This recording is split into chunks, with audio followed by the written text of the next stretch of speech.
Anong pinakabonggang kanta ni Mariah na alam mo? Ano? Himala. Gusto niyo. Himala!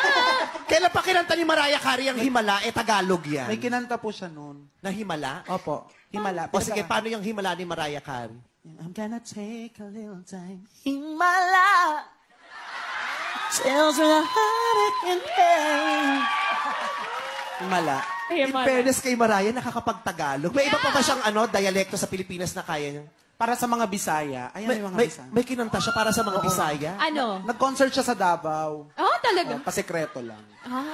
Private concert. Diyos ko, hindi namin alam yan, ha? Yeah, private concert. So, anong pinerform niya sa Davao? Kumanta siya yung para sa mga taga Davao. Tuwa nga yung mga taga Davao. Ano kinanta niya para sa mga taga Davao? Yung ano yun?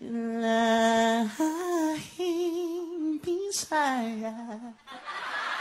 Here in Davao.